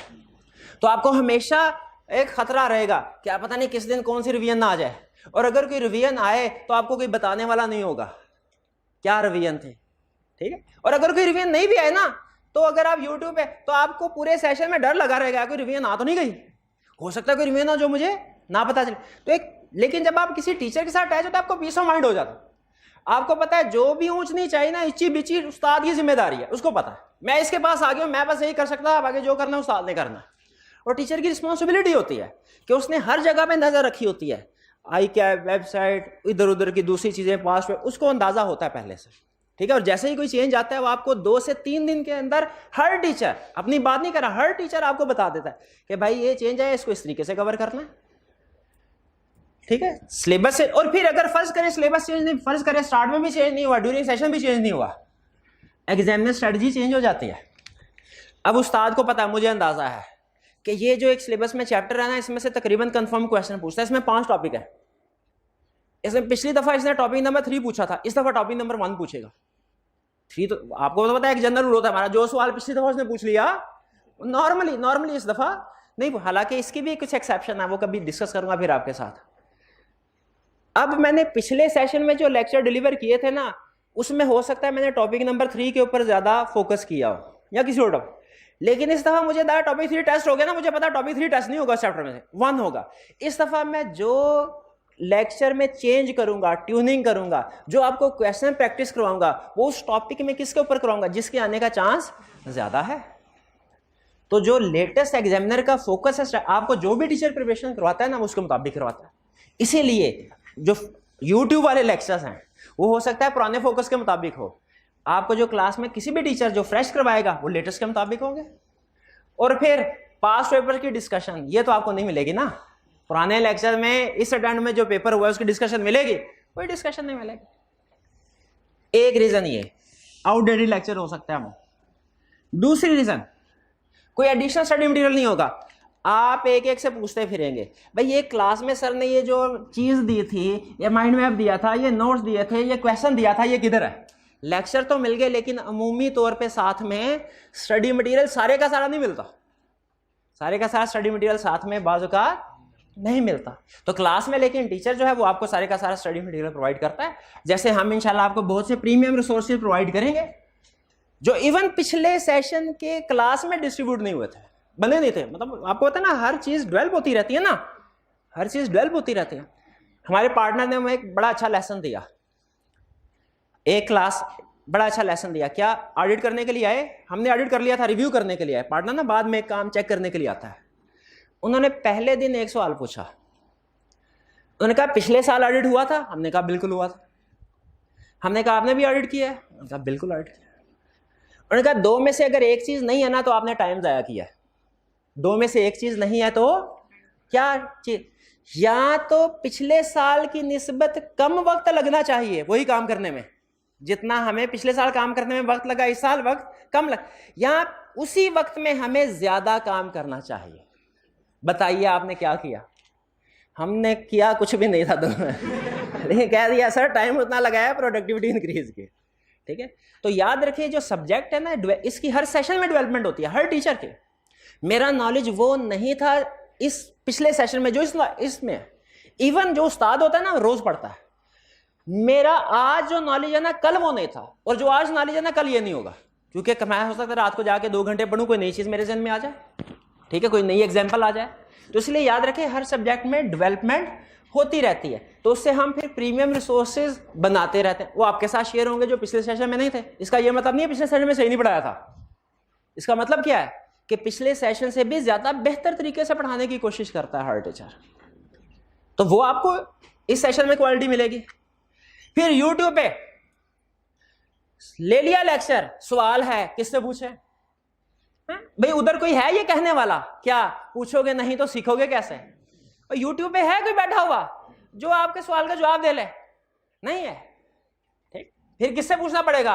अपने दोस्त से, अपने दोस्त से, और दोस्त से बड़े छोड़े वो खुद बेचारा सीख रहा है, वो खुद बेचारा जितना उसका नॉलेज है उतना जवाब देगा। आगे चलते हैं। और टेस्ट, और ये सबसे अहम चीज, यूट्यूब पे लेक्चर ले लिए, टेस्ट कब देंगे, किसको देंगे, किसको चेक करवाएंगे, फीडबैक कहां से लेंगे? नहीं ले सकते ना, ले सकते। और फिर इलीगल और अनएथिकल तो है ही। अच्छा अब ये देखें, ये सारी चीजें क्या मैं इसलिए कह रहा हूं ऑनलाइन वाले स्टूडेंट्स को, कि इसलिए कह रहा हूं कि वो यूट्यूब वाले लेक्चर ना ले, पैसे दें मेरे पास आए, पैसे देंगे जेब में आएंगे, इसलिए कह रहा हूं, थोड़ा थोड़ा इसलिए भी कह रहा हूं। लेकिन बड़ी वजह ये नहीं, मेरी अगर वजह ये होती ना आपको, तो मैं रजिस्ट्रेशन से पहले 1 महीना 1.5 महीना पहले, आप माशाल्लाह खुद समझदार है, प्रोफेशनल बॉडी के स्टूडेंट है, बीए के स्टूडेंट नहीं, सीए के स्टूडेंट है, अगर मेरा ये पर्पस होता ना, मैं यही वीडियो आज से महीना पहले लगा के फेसबुक पे यूट्यूब पे वायरल की होती मैंने, कि भाई आओ यूट्यूब के लेक्चर ना लेना मेरे पास। नहीं की, क्यों नहीं की? स्टूडेंट अपना डिसीजन कर, अब तकरीबन सारे लोग डिसीजन कर चुके हैं। अब मेरी इस इंफॉर्मेशन से किसी का डिसीजन तो चेंज नहीं हो, जो ऑनलाइन में स्टूडेंट बैठा हुआ है भाई वो रजिस्ट्रेशन करवा चुका है तभी ये लेक्चर देख रहा है ना, तो मैं सिर्फ उस स्टूडेंट को कॉन्फिडेंस देने जा रहा हूं इस बात से कि आपने अगर 16,000 पे किया है, 18 जितनी भी फीस है, और कोई दूसरा आपका साथी या फ्री में लेक्चर ले रहा है, तो आप में और उसमें जमीन आसमान का फर्क है। आप सुकून के साथ रिलैक्स होकर रात को सो सकते हैं कि भाई मेरे सिलेबस में जो भी चीज चेंज हुआ मुझे सर करवाएंगे, मुझे जो भी प्रैक्टिस की जरूरत है, किस टॉपिक की कितनी प्रैक्टिस की जरूरत है, सर ने असेसमेंट किया सर करवाएंगे, मेरा टाइमली सिलेबस कंप्लीशन सर ने इंश्योर करना है, टेस्टिंग मेरी किस लेवल पे चाहिए मुझे करंट पैटर्न के मुताबिक सर को पता है, सर ने प्लानिंग की है, टेस्ट सर ने बनाए हुए हैं, सुकून से सो सकते हैं। ऑनलाइन स्टूडेंट उसने पैसे बचा, लेकिन उसकी एफर्ट बहुत ज्यादा लगती है और वो बहुत टेंशन में भी होता है, उसकी जिंदगी में अनसर्टेनिटी होती है। ये इस स्टूडेंट की जिंदगी में अनसर्टेनिटी नहीं है ये वाली, कम से कम ये वाली नहीं है। तो ये फर्क बताया आपको, कुछ समझ आया आपको? चलिए आगे चलते हैं। मेजर रीजन ऑफ फेलियर, ठीक है, एक तो एग्जामिनर कमेंट भी बता देता है, एग्जामिनर कमेंट्स पता ना आपको क्या होते हैं, लेकिन तब तक तो वक्त गुजर चुका होता है, आपको भी पहले दिन बता रहा हूं, ठीक है, ताकि आप ये ना कि सर बाद में बताएं। रीडन प्रैक्टिस नहीं करते काउंटिंग के पेपर की तरह, बताया ना, काउंटिंग के पेपर की तरह रीडन प्रैक्टिस भाई लिखेंगे नहीं तो कैसे प्रेजेंटेशन आएगी, आपको प्रेजेंटेशन नहीं सीख सकते, लिखेंगे तो पता चलेगा ना कि केस स्टडी को किस तरीके से प्रेजेंट करना है। रिक्वायरमेंट को अंडरस्टैंड नहीं करते, रिक्वायरमेंट, अच्छा हमारा सीए का जो रिप्रोडक्शन का रेटिव वाला क्वेश्चन है ना, ये भी सीधा क्वेश्चन नहीं होता, रिप्रोडक्शन के क्वेश्चन में भी घुमाता है। छोटी सी एग्जांपल बताऊं आपको, क्वेश्चन पूछ रहा हूं, what procedure would you perform to become a chartered accountant? क्या पूछा है? चार्टर्ड अकाउंटेंट बनने के लिए क्या करोगे? सर मैं दिन रात एक करूंगा, मेहनत करूंगा, ऑडिट 2 घंटे पढ़ूंगा, वीकली टेस्ट दूंगा, केस स्टडीज को रिटन फॉर्म में अटेम्प्ट करूंगा, जो चीज समझ में नहीं आएगी आपसे सवाल पूछूंगा, ये सारे टू बिकम चार्ट। अगली टर्न में सवाल पूछा, what procedure would you perform on becoming chartered accountant? भाई वही सवाल हुआ, वही सवाल नहीं हुआ, जमीन आसमान का फर्क है, एक लफ्ज चेंज किया, 2 को ऑन कर दिया। अब क्या सवाल हुआ, आप क्या प्रोसीजर परफॉर्म करेंगे चार्टर्ड अकाउंटेंट बनने के बाद? सर कभी भी केस स्टडी टाइम नहीं करूंगा, आप कभी भी कोई लेक्चर नहीं लूंगा, ठीक है, अब गाड़ी में याशिया करूंगा, इसीलिए तो सीए में आया था, पर एक लफ्ज चेंज हुआ, ठीक है। और ये है रिप्रोडक्शन, ये केस स्टडी नहीं है, इसमें भी मार खा जाते हैं, रिक्वायरमेंट को सही तरीके से नहीं समझते। सुनने 6 महीने की तैयारी एक तरफ, 3 घंटे का पेपर अटेम्प्ट करना एक तरफ, 6 महीने की आपने देखा ना, 6 महीने दिन रात एक करते हैं, बाजू का पेपर में कुछ ऊंच नीच हो, तबीयत खराब हो जाती है, परफॉर्म अच्छा नहीं कर पाते, फर्क 6 महीने की तैयारी एक तरफ, 3 घंटे का पेपर एक तरफ। अगली बात सुने, 3 घंटे का पेपर एक तरफ, वो जो 20 मिनट रिक्वायरमेंट को रीड करते हुए आप लगाते हैं वो एक तरफ। जिसने रिक्वायरमेंट को सही समझ लिया ना, उसका पेपर इंशाल्लाह पास। इस लेवल पे ऐसे स्टूडेंट नहीं है जो मेहनत ना करता, वो पीआरसी में छांटी हो जाती है। इस लेवल पे वो स्टूडेंट फेल होता है जो रिक्वायरमेंट को सही तरीके से नहीं पढ़ता, ठीक है। इसमें काउंटिंग में और ऑडिट में रिक्वायरमेंट का फर्क, अकाउंटिंग में आप क्वेश्चन को देख के ना, देख के शक्ल आपको अंदाजा हो जाता है, ऊपर ट्रायल बैलेंस, नीचे अदर इंफॉर्मेशन, हो ना हो इनकम स्टेटमेंट बैलेंस शीट पूछी होगी, वही पूछी होती है, वही पूछ। शुरू में कहा अकाउंटेंट ने गलतियां की हैं, ये वाली आपके नीचे फॉरन रिक्वायरमेंट ज़हन में आ गई, रेक्टिफाइंग एंट्री पूछ रहा होगा, वही पूछ रहा होता है। ऑडिट में ऐसे नहीं होगा, सेम इंफॉर्मेशन 4 टॉपिक्स में टेस्ट हो सकती है, अब यहाँ पे चूंकि काउंटिंग कर करके वही माइंड बना होता है, हम कहते हैं अच्छा इस तरह की इंफॉर्मेशन में इस तरह का सवाल होता था, एग्जाम में भी यही पूछा होगा। रिक्वायरमेंट चेंज होती है। तो रिक्वायरमेंट सबसे अहम चीज होगी एग्जाम में आपकी। किधर की रिक्वायरमेंट? ये रिक्वायरमेंट। सिलेक्टिव स्टडीज, कुछ टॉपिक्स को पढ़ते हैं, कुछ टॉपिक्स को छोड़ जाते हैं। हमारा एग्जामिनर बीए का एग्जामिनर है, सीए का एग्जामिनर है? सादा मासूम के शातिर चालाक, वो कोशिश कर रहा होता है कि पेपर वो बनाए जो आप अटेम्प्ट सिलेबस में हो और आप अटेम्प्ट ना कर पाए। उसने कुछ रूल बनाए हुए हैं, क्या? जो एंड वाले टॉपिक है ना वो टेस्ट कर लो। एंड वाले टॉपिक जो हैं, क्यों भला? क्योंकि कोई भी सब्जेक्ट हो ना उसमें स्टूडेंट के एंड वाले टॉपिक वीक होते हैं, शुरू वाले टॉपिक स्ट्रांग होते हैं। शुरू वाले टॉपिक में ज्यादा टाइम लगाया होता है, रिवीजन कर करके पक्का किया होता है। एंड वाले टॉपिक में कहते हैं बस फटाफट डबल की स्पीड से भगाओ इनको, लेक्चर कवर करें। एग्जामिनर को ये नहीं पता, क्या वो मरीज से थोड़ी आता है, इधर इसी दुनिया में रहता है, उसको पता है सारी स्टडी, उधर से क्वेश्चन सेट कर लेगा। तो सिलेक्टिव स्टडी हमने कभी नहीं करनी है। ये तो आपको एक्सपीरियंस हो गया होगा कि जो टॉपिक छोड़ते हैं एग्जाम में वही, ये इत्तेफाक नहीं होता, इसके पीछे रिसर्च होती है। किसकी? एग्जामिनर की। ठीक है, कि स्टूडेंट ने कौन कौन सा टॉपिक छोड़ा होगा उसमें टेस्ट कर। और भी असूल है कुछ, आपको बाद में पता, जिसमें स्टूडेंट की परफॉर्मेंस वीक होती है उन टॉपिक्स को बार बार टेस्ट करता है। लेकिन आप बेफिक्र हैं, जिस तरह एग्जामिनर स्टूडेंट की रिसर्च करके बैठा है ना, वो हम उस्ताद एग्जामिनर की रिसर्च करके बैठे हैं। एग्जामिनर का माइंड डीकोड करके नहीं, ये मकसद नहीं, लेकिन आपने अमल करना है जो उस्ताद कहे। एब्सेंटीज्म छुट्टी कर ले।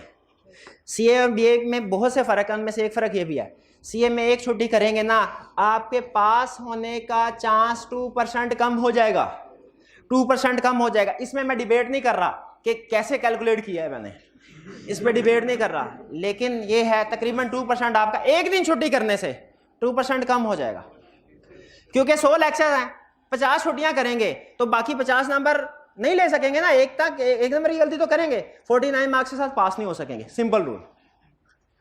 मोबाइल फोन क्लास में इस्तेमाल नहीं करना, नहीं मोबाइल करना, रीजन ऑफ फेलियर पढ़ रहे हैं ना, स्ट्रेटजीज ऑफ पासिंग थोड़ी पढ़ रहे हैं। तो मोबाइल फोन इस्तेमाल करने वाला फेल होगा। दूसरों के सवाल को नहीं सुनना, ये तो इसका सवाल है, मेरा सवाल थोड़ी है। मैं तो ऑडिट के किसी और ही लेवल पे हूं, मेरे तो कुछ और ही सवाल होंगे।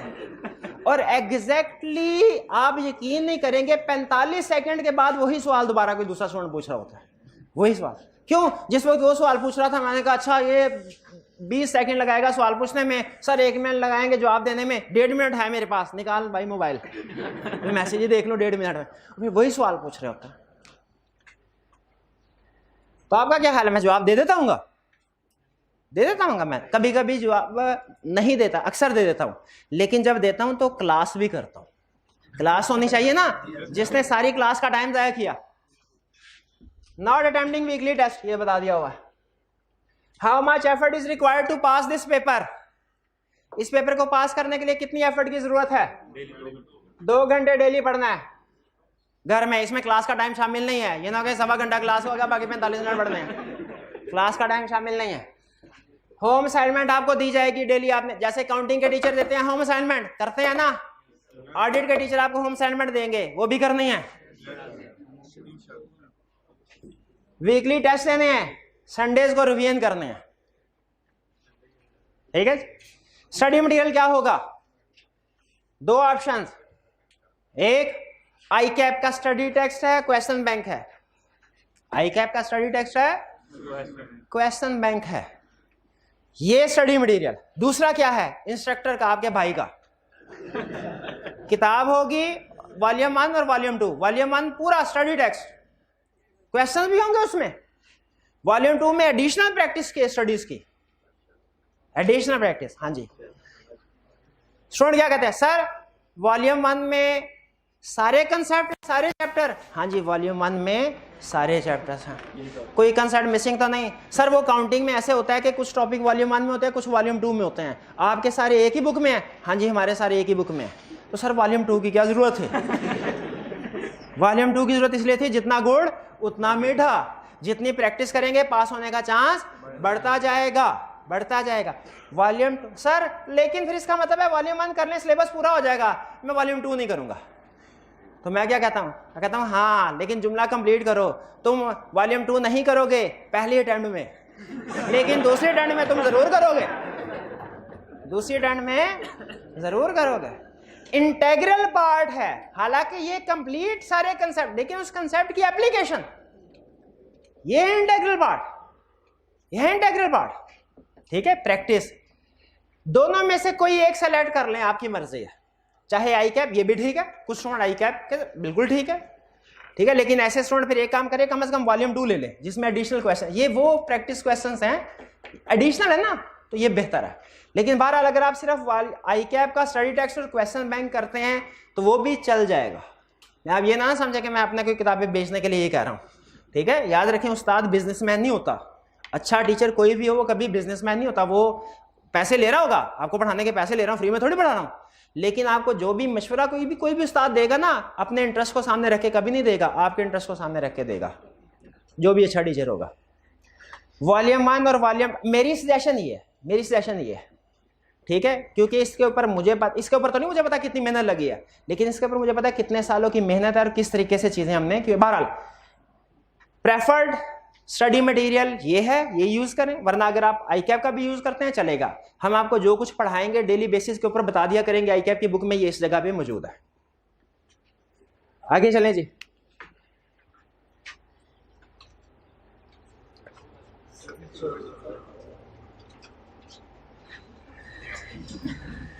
सर्विसेज, क्या सर्विसेज मिलेंगी? नहीं, जूस कोई नहीं मिलेगा, कैंटीन खोल के नहीं बैठा हुआ मैं, जूस बाद में समोसा पूछ ले। हाँ,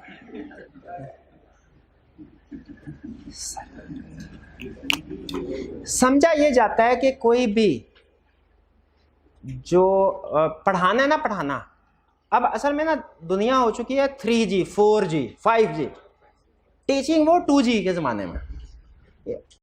समझा जाता है कि अभी भी जो टीचिंग है ना, इसका मतलब क्या है, लेक्चर आके देना है, उस्ताद ने लेक्चर आके देना है। और अगर कोई उस्ताद मेहनती होगा तो साथ में नोट्स भी बना के दे देगा स्टूडेंट की ज़िंदगी को थोड़ा आसान करने के लिए। ये आज से कोई 40-50 साल पहले की अप्रोच है। आज की जो टीचिंग है वो चेंज हो चुकी है। अच्छा, वह पाकिस्तान में अभी इतनी चेंज नहीं हुई, लेकिन अगर आप फॉरेन कंट्रीज में देखें ना, जाके वहाँ पे यूनिवर्सिटी में किस तरीके से एजुकेशन, वो आपका दिमाग खुले, 2G से 5G पे आप पहुँचे, आपको कम से कम पता चले हो क्या रहा है, ठीक है, चाहे उस सिस्टम अवेलेबल ना हो आपको। लेकिन मैं ये नहीं कह रहा कि हमने 2G से 5G, समझ लें हम 2G से 3G पे शिफ्ट होने की कोशिश कर रहे हैं। तो मैं आपके साथ ये कुछ चीज़ें प्रोवाइड करने की कोशिश कर रहा हूँ, कन्फर्म नहीं है, कोशिश कर रहा हूँ। असल में एक चीज़ आपको और बताऊँ, जो भी उस्ताद पक्का होता है ना, पक्का, वो खुद अपनी मेहनत से नहीं होता, उसको स्टूडेंट करवाते हैं, ठीक है। मेरे जो शुरू के स्टूडेंट थे ना, जो कैरियर के शुरू के, वो मेरे बेहतरीन स्टूडेंट थे। मैं आपकी तारीफ करने के लिए आपको नहीं कहूँगा बेहतरीन, वो वाले स्टूडेंट मेरे बेहतरीन स्टूडेंट थे। वो मुझे कहते सर ये नहीं, इसको इस तरीके से करें, सर ये करें, सर ये करें। मेरे बहुत से स्टूडेंट, मुझे शायद ही किसी स्टूडेंट का नाम याद हो या कोई स्टूडेंट याद हो, मुझे वैसे नाम नहीं याद, लेकिन मुझे एक स्टूडेंट याद है, मेरी क्लास में फीमेल स्टूडेंट थे। इतने क्वेश्चन पूछे कि दूसरे स्टूडेंट तंग आ जाते थे, इवन कुछ स्टूडेंट वैसे मुनासिब नहीं है, लेकिन बहरहाल क्योंकि आइडेंटिफिकेशन मैं डिस्क्लोज नहीं कर रहा, दूसरे स्टूडेंट का नाम रख दिया था क्वेश्चन बैंक, कि इसने जब भी मुंह खोलना कोई ना कोई सवाल पूछना है। लेकिन वो स्टूडेंट मेरे बेस्ट स्टूडेंट में से एक थे। मुझे पता चला कि अच्छा, स्टूडेंट के में क्या क्या सवाल आ सकते हैं, वो इस क्वेश्चन को ऐसे भी पूछ सकता है, ऐसे भी पूछ सकता है। तो स्टूडेंट जो है, हाँ पास हो गए थे, बिल्कुल पास हो। तो स्टूडेंट जो है ना, स्टूडेंट, अब मैं आपको ये कमिट नहीं कर रहा, लेकिन आपको बता रहा हूं मैं कोशिश, ताकि आप मुझे प्रेशराइज करें। सर आपने पहले दिन वादा किया था ये प्रोवाइड करेंगे, किधर है? ठीक है सर, मैं कहूँगा नहीं आज नहीं, कल फिर आप पूछेंगे, तो आप लोग मुझे मजबूर करेंगे काम कर। ये मैं अपना टारगेट आपके साथ शेयर कर रहा हूँ। अब आप लोग मुझे प्रेशराइज करेंगे, बार बार करेंगे, ठीक है। और अगर करेंगे तो मैं माइंड नहीं करूंगा, अबे सर ये आपने ये वादा किया था, जरा ये करें, बताएं, ठीक है। तो अच्छा स्टूडेंट जो होता है ना, वो टीचर को रिलैक्स नहीं होने देता, और जो अच्छा उस्ताद होता है वो स्टूडेंट को रिलैक्स करके रखता है। अब बेफिक्र नहीं, परेशान ना, रिलैक्स करके इंशाल्लाह आपको पूरी कोशिश करूंगा, लेकिन थोड़ी बहुत मेहनत तो आपको करनी पड़ेगी। क्या कमिट कर रहा हूं मैं चीजें आपके साथ, लेक्चर नोट कर, smooth and timely syllabus coverage. ठीक है, जो स्टूडेंट में से कोई सब्जेक्ट पहले पढ़े हैं या उन्होंने फीडबैक लिया, उनको अंदाजा होगा कि एक स्टेटमेंट मैं दिया करता हूं, पहले दिन जितना और जिस लेवल पे पढ़ाऊंगा ना, आखिरी दिन भी उतना उसी लेवल पे पढ़ाऊंगा। ये नहीं होगा कि पहले दिन कम और आखिरी दिनों में ज्यादा। आपको होता है ना एक अप्रोच होती है, हम फुड़काते हैं, एक होता है ऑडिट करना, एक होता है ऑडिट फुड़काना। एक क्या होता है ऑडिट करना, एक होता है ऑडिट फुड़काना। करना भी आता है, फुड़काना भी आता है, दोनों चीजें सीखी हैं। लेकिन हम फुड़काएंगे नहीं, पहले दिन भी ऑडिट करेंगे और आखिरी दिन भी ऑडिट करेंगे। भागम भाग नहीं करेंगे, भागम भाग नहीं करेंगे। ठीक है, कि आखिरी 10 दिनों में जो है वो आधा सिलेबस फुड़का दिया, ठीक है, या 25%, ऐसा नहीं। Smooth and timely syllabus coverage. Timely से क्या मुराद है, किस टाइम पे सर लेक्चर्स कितने होंगे, कमोबेश 100। सर सिलेबस कंप्लीट कब होगा, 30 जुलाई 2022। 1-2 दिन ऊपर नीचे हो सकते हैं। अब ये बार बार नहीं पूछने दोनों सवाल, आप लोग बार बार पूछते हैं। ठीक है, अभी आपके साथ एक डेट कमिट कर दी, इंशाल्लाह इस डेट पे सिलेबस कंप्लीट होगा। पास्ट पेपर्स की प्रैक्टिस करवाई जाए। कुछ चीज ऐसी होती है जब स्टूडेंट वैल्यूएशन कर रहे होते हैं ना, अच्छा ये कर सर आपको पता चला, कंपैरिजन नहीं करा, सिर्फ वैसे एक रिस्क असेसमेंट का टॉपिक है, उसको सामने रख के आपको सवाल पूछ रहा हूं। हमने कहा 30 जुलाई, आपको पता चला एक दूसरे टीचर है, उन्होंने अपना सिलेबस 30 जून को कवर कर दिया। बताइए कौन बेहतर है, 30 जून वाला 30 जुलाई वाला? आप वैल्यूएशन नहीं कर सकते, इनकम्प्लीट इंफॉर्मेशन है। रफली अगर सिर्फ इसी इंफॉर्मेशन में देखें, वो हो सकता है दूसरा टीचर एफिशिएंट हो, वो ज्यादा एक्सपीरियंस्ड है, उसने कम वक्त में आपको सारी चीजें बता दी हैं, ये भी हो सकता। लेकिन ये भी हो सकता है क्या जल्दी जल्दी में फुड़का ऑडिट किया ना फुड़का, दोनों बातें हो सकती हैं, दोनों बातें हो सकती हैं। मैं सिर्फ आपका माइंड खोलने की कोशिश कर रहा हूं, आप तस्वीर के दोनों रूप देखें। ठीक है, आगे चलते हैं। तो पास पेपर की प्रैक्टिस होगी हर कंसेप्ट की और डेली बेसिस के ऊपर। ये नहीं टॉपिक खत्म हुआ हफ्ते के बाद, इंशाल्लाह डेली बेसिस के ऊपर। जिस दिन हमने पास पेपर का कोई क्वेश्चन नहीं ना किया, उस दिन हमने ऑडिट पढ़ा नहीं है और टाइम जाया किया है। जिस दिन हमने पास पेपर का कोई क्वेश्चन नहीं किया, उस दिन हमने टाइम जाया किया है। डेली बेसिस के ऊपर क्लास में भी डिस्कस करेंगे, होम असाइनमेंट के तौर पे भी आपको मिलेगा, कैसे प्रोजेक्ट या स्मार्ट बोर्ड के जरिए से। क्लास वैसे भी ऐसे भी डिस्कस हो सकता है, हाँ भाई खोल लो किताब में, ये सवाल ऐसे ऐसे भी हो सकता है। लेकिन जब सवाल सबके सामने होगा ना, एक एक लफ्ज, आप पूरा फोकस्ड होंगे, सामने सबका फोकस होगा एक, उस्ताद का भी फोकस होगा एक, और मैं एक एक लफ्ज में से कंसेप्ट निकाल के आपके सामने रख, तो फिर आपको पता चलेगा अच्छा कितना फायदा है सामने क्वेश्चन होने का। तो आपके साथ जो डिस्कशन की जाएगी क्वेश्चंस की, वो किताब से नहीं बल्कि प्रोजेक्टर या स्मार्ट बोर्ड होगा, उसके जरिए से की जाएगी। फिर है मेंटीमीटर, क्विकली टेस्ट योर कंसेप्ट, ये मैं अभी आपके साथ डिस्कस करता हूं। माइंड मैप्स क्या होता है? टीचर लिख रहा होता है, आप नोट कर रहे होते हैं। ऐसे होता है कि आपकी जिंदगी में टीचर लिख रहा है व्हाइट बोर्ड, आप साथ साथ नोट कर रहे हैं, होता है कि नहीं होता? करते हैं कि नहीं करते? गलत करते हैं। आप सारी जिंदगी गलत करते रहे हैं। क्यों? जब आप हमारा फोकस होना है ना, जब हमने, तो हमने मल्टीटास्किंग नहीं करनी। जब आप सुन रहे होते हैं ना, लिखने के ऊपर आपका फोकस कम होता है, तवज्जो कम होता है। लेकिन जब लिख रहे होते हैं ना, सुनने के ऊपर फोकस कम होता है। ठीक है, ये नेचुरल है। ठीक है, इसमें आपका कसूर नहीं है, हम इंसानों की लिमिटेशंस है कुछ। ठीक, फोकस कम होता है। मैं ये चाहता हूं क्लास में आप फोकस अटेंटिव रहें, किसकी तरफ? उस्ताद की तरफ। ठीक है, इसीलिए जो भी चीज आपको रिटन फॉर्म में चाहिए ना, वो माइंड मैप की शक्ल में हम आपको प्रोवाइड कर देंगे, आपको लिखना ही ना पड़े। आपको जो भी चीज रिटन फॉर्म में जरूरी है ना, आप जैसे आज की क्लास में सारी चीजें आपको, ये आपको माइंड मैप आपके पास है ना, मिल गई कि नहीं मिल गई? आपको सारी चीजें लिखने की जरूरत नहीं, टेंशन नहीं है, आपने सिर्फ सुनना है और समझना है। हाँ, कोई बहुत अच्छी बात लगे वो लिख ले, लेकिन वो कितनी होगी? 10%। आपकी एफर्ट 100% से रिड्यूस होकर 10% पे आ गई। ठीक है, तो इसीलिए आपको इंशाल्लाह हर लेक्चर में इंशाल्लाह आपको माइंड मैप दे दिए जाएंगे उस लेक्चर के, जिसकी वजह से क्या होगा, लिखने से आपकी जान छूट जाएगी। आपने सिर्फ सुनना है, समझना है, सवाल करना है। बहुत अहम चीज होगी उसको लिखना। ब्रेनस्केप ये क्या है, ये भी आपको फिर बताऊंगा कभी। ये 2 टेक्निक्स। बहुत वैल्यू एडिशंस हैं। बहरहाल हर चीज़ जो है वो जाहिर है वैल्यू एडिड है, वो टेस्टेड एंड ट्रस्टेड है, फिर आपके सामने रखी जा रही है। ऐसे नहीं कोई भी टेक्निक या सिस्टम आपके सामने रखा जा रहा है। आखिरी चीज़ आज के लेक्चर की, लेक्चर प्लान। हमारा लेक्चर किस तरीके से चलेगा? कल आप आएंगे लेक्चर होगा, परसों आएंगे इंशाल्लाह लेक्चर होगा, इसी तरह लेक्चर हमारे चलते जाएंगे। वो से सुन लीजिए प्लानिंग क्या होगी। हमारे ऑडिट में एक जगह पे लिखा है planning is more important then performance. क्या लिखा है? Planning is more important then performance. Planning अच्छी, परफॉर्मेंस अच्छी। प्लानिंग फारग, परफॉर्मेंस भी फारग। ये प्लानिंग आपके साथ शेयर कर रहा हूं। वक्त कम है, कंसेप्ट ज्यादा है, बताया ना। ऑडिट नहीं पढ़ा हुआ आपने इससे पहले, मैंने जीरो से उठाना है आपको और एंड तक लेके जाना। अकाउंटिंग में आपके पास 3 पेपर है, ठीक है, फिर भी अकाउंटिंग के टीचर कहते हैं ऑडिट वाले करते क्या? तेरी है ना, करते क्या? बहरहाल चले लेक्चर प्लान। सबसे पहले जब हम आएंगे हम आपके साथ शेयर करेंगे क्या हर रोज, क्या लेक्चर नंबर कौन सा है आज? इस लेक्चर में कंसेप्ट्स क्या हमने आपको सिखाने हैं। हमारी बुक में या ICAP की बुक में किस जगह पे ये कंसेप्ट मौजूद है, और आज के लेक्चर के बाद आपने घर जाके असाइनमेंट क्या करने हैं, सबसे पहले आपको ये बताया जाएगा। एग्रीड? समझ आ गई? फिर इसके बाद आपको माइंड मैप डिस्ट्रीब्यूट कर दिए जाएंगे ताकि जो आपके सामने लिखा जा रहा है आप लिखने ना बैठ जाए, वो लिखा रेडीमेड आपके पास अवेलेबल हो। आप तैयार हो सीखने के लिए। आप कहें ठीक है सर हमारे सामने सारी चीज रिटन फॉर्म में आ गई, समझाना शुरू करें। अब बस माइंड मैप आ गया हर लेक्चर का।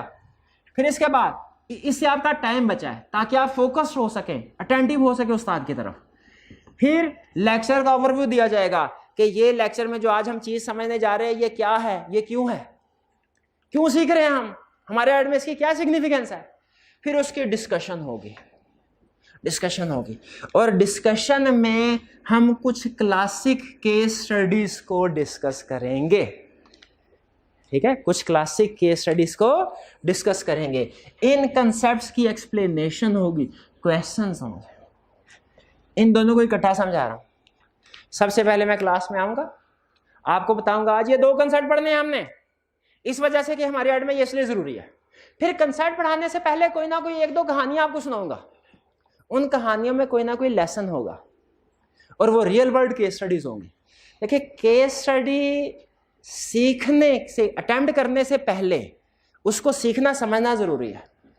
तो आपको जब जो भी चीज सिखाई जाएगी ना, जब तक आपको ये ना बताया जाए कि ये प्रैक्टिकल लाइफ में किस तरीके से अप्लाई होती है, आपको सही समझ नहीं आएगी। ठीक है, तो आपको डिफरेंट केस स्टडीज बताई जाएंगी जो रियल वर्ल्ड में से एक्सट्रैक्ट करके आप उसमें से कुछ लेसन निकलेंगे जो उस लेक्चर से रिलेट कर रहे होंगे। इससे क्या होगा कि मैं कंसेप्ट भी सिखा रहा हूँ आपको कहानी की शक्ल में। आप समझ रहे होंगे आप कहानी सुन रहे हैं, कोई सर टाइम जाया, अच्छा है सर टाइम जाया कर रहे हैं, लेक्चर इसी तरीके से निकल जाए तो अच्छा है। लेकिन मुझे पता है मैंने उसमें किस किस जगह पे क्या क्या कंसेप्ट बिल्ड किया हुआ है। ठीक है, फिर इसके बाद केस स्टडी के बाद एक्सप्लेन करने के बाद आपसे क्वेश्चन पूछूंगा, आपने क्वेश्चन कुछ पूछेंगे, आप उनका आंसर होगा। फिर इसके बाद एंड पे क्विक रिवीजन होगी। अच्छा ये मैं अक्सर भूल जाता हूँ, आपने मुझे याद करवाना है। क्विक रिवीजन इसलिए होती है, एक तो स्टार्ट में ना ओवरव्यू और क्विक रिवीजन मिलती जुलती चीजें हैं। ओवरव्यू में बता दिया क्या करने जा रहे हैं, क्विक रिवीजन में एंड पे आके क्विकली रिवाइज कर दिया 2 मिनट में। ये 2 मिनट में रिवाइज किया आपके लिए किस लिए, आपको पता चल जाए आप कि इस सारे लेक्चर में जो अहम चीजें डिस्कस हुई हैं, सर ने आखिरी 2 मिनट की बातें अगर आपको समझ आ गई तो इसका मतलब है सारा लेक्चर समझ आ गया। और खासतौर पे जो ऑनलाइन वाले स्टूडेंट्स हैं इनके लिए ये क्विक 2 मिनट इसलिए जरूरी है कि कभी अगर आपने वीकेंड पे रिवीजन करनी है तो आप नोट कर लें कि इस लेक्चर के जो 2 मिनट रिवीजन है ना, ये यहाँ से लेके इस वक्त के दरमियान में है। आपने वीकेंड पे रिवीजन करनी है, पूरा लेक्चर ना सुने, क्या करें सिर्फ उन्हें 2 मिनट को सुन लें। ऑनलाइन वाले स्टूडेंट्स उनकी क्विक रिवीजन हो जाएगी, भी अच्छी चीज है कि नहीं? ठीक है ना, आगे चलें। सेल्फ इवैल्यूएशन टेस्ट होंगे इमीडिएट फीडबैक के साथ, और फिर प्राइस होगा।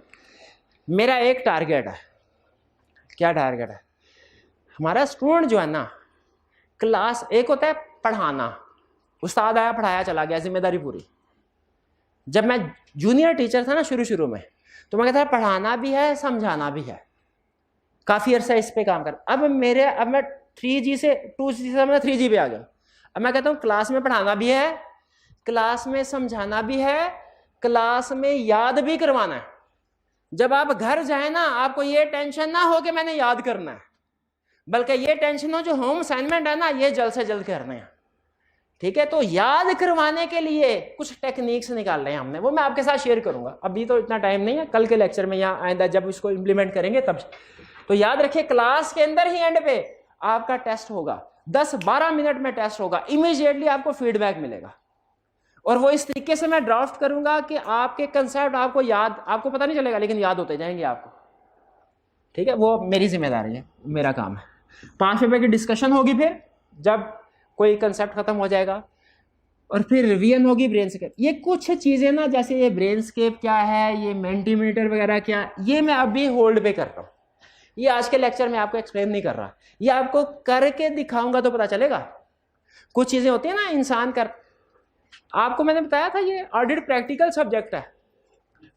प्रैक्टिकल सब्जेक्ट है ना, इसका मतलब क्या, ये पढ़ के नहीं आता। क्लास के स्टार्ट में लिखा था, मैंने कहा लिखा था प्रैक्टिकल, प्रैक्टिकल लिखा हुआ था ना। ये पढ़ के नहीं आता, ये करके आता है। जब तक केस स्टडी नहीं करेंगे ना, आपको पता नहीं चलेगा सब्जेक्ट का। जब केस स्टडी क्लास में डिस्कस नहीं होगी, जब तक केस स्टडी अपने हाथ से नहीं करेंगे, आपको पता नहीं चलेगा, ये करके आता है। तो उसी तरह ये जो टेक्नोलॉजी है ना, ये आपको मैं बताऊंगा नहीं, ये सुन के नहीं, ये करके आएगा। ठीक है, इंशाल्लाह हम कल के लेक्चर में इनको हम इम्प्लीमेंट भी करेंगे और आपको इसकी यूटिलिटी या इसके फ़ायदे के बारे में बताऊंगा। आपको पता चल गया क्या कि हमने पूरे सेशन देखे। बाकी चीज़ें अहम है आपके लिए, वो घर जाके दोबारा रीड कर लीजिएगा। ये चीज़ सबसे ज़्यादा मेरे लिए अहम, आने वाले लेक्चर, क्योंकि आने वाला हर लेक्चर जो है वो इन्हीं स्टेप्स में होगा इंशाल्लाह। कभी कभार ऊंच नीच होती जाएगी, लेकिन मेजर ये स्टेप्स होंगे। जी, ये कुछ समझ आया आपको? क्लियर? कोई प्रॉब्लम तो नहीं है? चलिए, आज का लेक्चर यहाँ पे ख़त्म करते हैं हम। अल्लाह हाफिज़।